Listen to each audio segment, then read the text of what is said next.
Now I have the pleasure to give the floor to His Excellency Ambassador Munir Akram of Pakistan, Permanent Representative of Pakistan. Sir Ambassador, you have the floor. Thank you, Mr. Chairman. I congratulate you and other members of the Bureau on your election. Pakistan aligns itself with the statement of the non-aligned movement. Mr. Chairman, the world is facing multiple and interlocking global threats and challenges: COVID-19, the development crisis, and climate change. These global challenges should have brought humanity together. Instead, we witness the escalation of the political and military tensions across Asia and elsewhere due to the continued pursuit of global dominance. A renewed and expanded global arms race in which new domains and new weapon systems are being weaponized, the revival of military alliances and bloc politics, the demise of key arms control agreements and erosion of the international arms control architecture, the virtual demise of the international consensus on disarmament and non-proliferation due to discriminatory policies, growing mistrust, and strategic asymmetries. The danger of war, Mr. Chairman, and the danger of nuclear war is growing. This could happen by reckless design or miscalculation. A concerted effort is needed to revive the international consensus on security and disarmament. We welcome the resumption of the strategic dialogue between the two states, the US and Russia, with the largest nuclear arsenals. Nuclear disarmament can be achieved only in a comprehensive and holistic manner, addressing regional and global challenges and security concerns of all states, as envisaged in SSOD 1 declaration. Mr. Chairman, there is a clear and present threat to international peace and security in South Asia. This threat emanates from the ultra-nationalist and ideologically driven Hindutva regime ruling South Asia's largest state.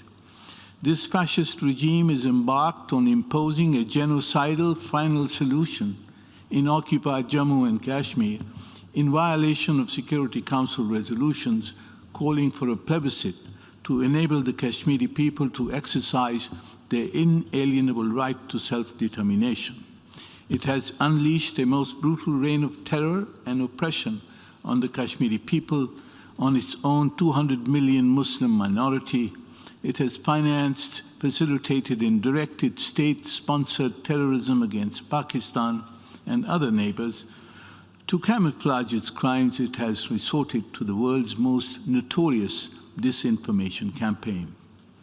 India's oppressive policies are accompanied by the quest for regional hegemony and great power status, spending $73 billion last year on the acquisition and development of new conventional and non-conventional land, air, and sea weapons. It has nuclearized the Indian Ocean. Those states which so eagerly provide these advanced weapons and technologies to India must know that 70% of India's weaponry and forces are deployed against Pakistan, not to serve its promised role in the so-called Indo-Pacific region. And India has operationalized its dangerous doctrines of preemptive aggression against Pakistan.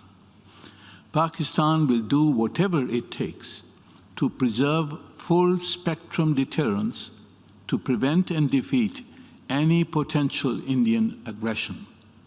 Mr. Chairman, peace and stability in South Asia can be achieved through, one, the resolution of the disputes between Pakistan and India, first and foremost the Jammu and Kashmir dispute in accordance with Security Council resolutions and the wishes of the Kashmiri people. Two, the maintenance of a balance of conventional and strategic forces between Pakistan and India. Three, reciprocal measures for nuclear, missile, and military restraint between the two countries. Pakistan's proposal for a strategic restraint regime in South Asia remains on the table. I thank you. Je remercie Son Excellence l'ambassadeur Munir Akram, représentant permanent du Pakistan, pour sa déclaration. Mr. Chairman, I have requested the floor to respond to the comments made by the delegation of India. The observation made by my delegation might be uncomfortable for India, but they remain irrefutable facts. The extremist ideology pervasive in India today, along with its offensive doctrine and hegemonic pretensions, its request for conventional and strategic military dominance, a history of aggression against its neighbors, and the refusal to engage in a dialogue or mediation on dispute resolutions, confidence building, or risk reductions present a clear danger, not just to Pakistan, but to regional international peace and security. India's illegal actions in occupied Jammu and Kashmir, in violation of United Nations Security Council resolutions, coupled with its belligerent rhetoric, have compounded the regional security situation. Contrary to assertions made, these issues are completely relevant to this committee's work, as they carry grave implications for regional and international peace and security. Mr. Chairman, Pakistan has been and will continue to highlight India's state terrorism against the people of Indian illegally occupied Jammu and Kashmir. Make no mistake, Indian state terrorism and IOJK will not be able to dampen the indomitable spirit of those seeking their inalienable right to self-determination. Nor will India's attempt to divert attention from its sponsorship of terrorism ever succeed. Moreover, the Indian delegation did not address the facts presented by my delegation regarding its destabilizing arms buildup and aggressive military policies. Let me also remind the Indian delegation that the Jammu and Kashmir is neither an integral part of India, nor is it India's internal matter. In accordance with several United Nations Security Council resolutions, it is an internationally recognized disputed territory whose final status is to be decided through a UN-supervised plebiscite, and in line with the wishes and aspirations of the people of Jammu and Kashmir. As for India's unmerited claims about its support for FMCT, after amassing tons of unsafeguarded fissile material as a so-called strategic reserve, directly aided and abetted by discriminatory waivers and nuclear cooperation agreement with several supplier countries, India's declaratory position in favor of commencement of FMCT negotiation is nothing more than grandstanding. For Pakistan, these declarations ring hollow. If India claims to support FMCT, then why does it insist on basing the negotiations on the restrictive Shannon mandate?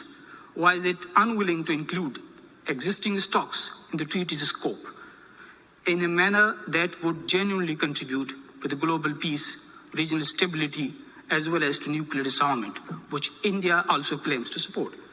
Pakistan's position on FMCT is guided by our national security interests. The treaty should provide undiminished security for all states as recognized by SSOD1. It should contribute both to the objectives of nuclear disarmament as well as non-proliferation in all its aspects. Pakistan is open and constructive in engagement to find a solution that addresses the concerns of all affected countries. In this regard, Pakistan offers many proposals and ideas, both bilaterally as well as in the CD, which have been repeatedly rejected by India. Pakistan reiterates its willingness to go along with negotiations on fissile material treaty that expressly includes existing stocks in its scope. I thank you, Mr. Chairman. Now I have the pleasure to give the floor to His Excellency Ambassador Munir Akram of Pakistan, permanent representative of Pakistan. Sir Ambassador, you have the floor. Thank you, Mr. Chairman. I congratulate you and other members of the Bureau on your election. Pakistan aligns itself with the statement of the non-aligned movement. Mr. Chairman, the world is facing multiple and interlocking global threats and challenges: COVID-19, the development crisis, and climate change. These global challenges should have brought humanity together. Instead, we witness the escalation of the political and military